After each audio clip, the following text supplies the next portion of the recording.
मी नेरळा hair treatment मध्ये गेलते. माझ्या सोनाला अँगल लागलं होतं. आमच्याकडे 10,000 सुद्धा खर्चायचे ताकद नव्हते. आम्ही गेलो, माहिती झालं मला नेरळा नीट होते म्हणून. दादाने अमेरिकेहून 15 लाख रुपये आधी खर्चले आणून ती सामान आमच्या सोनाला नीट केले. आमची ताकद नव्हती, आमचं पेशंट मेलच असतं. आमच्याकडे रुपया सुद्धा खर्च ताकद नव्हती. दादाचे कोटे कोटे उपकार, दादा आम्हाला देव झाले.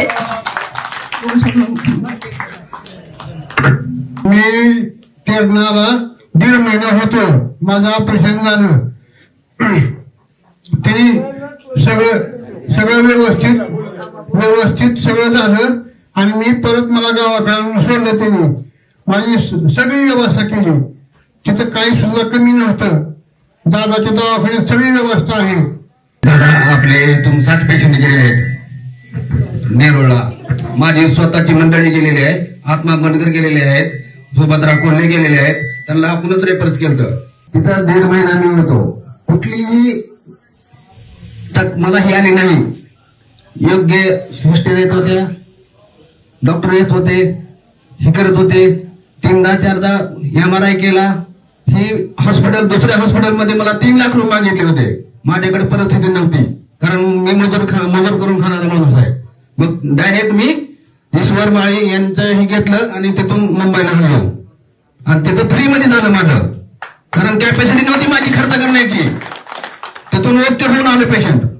इथले जवळजवळ 7 पेशंट ओके होऊन आले. दादा मी खरं सांगतो, मी युवाला दवाखान्यात घेऊन गेलो तुमच्या तेरणमध्ये. मग 8 दिवस झालं ऑपरेशन केलं. एवढी अवस्था मला समाधान वाटलं. काय ही जनतेला कळायला पाहिजे. काय तुमच्या लक्षात ठेवा, आज तिथं गेल्यानंतर जी एक पेशंट आहे त्याला जेवायला फ्री, सगळं व्यवस्थिशीर आहे त्यांचं. मी 8 दिवस झालं फक्त जाऊन आलोय. फक्त मला तिथं ऑफिस भेटलं नाही. तुम्हाला तुमची गाठ घेणार मी. काय एवढं माझ्याकडून गलती झाली.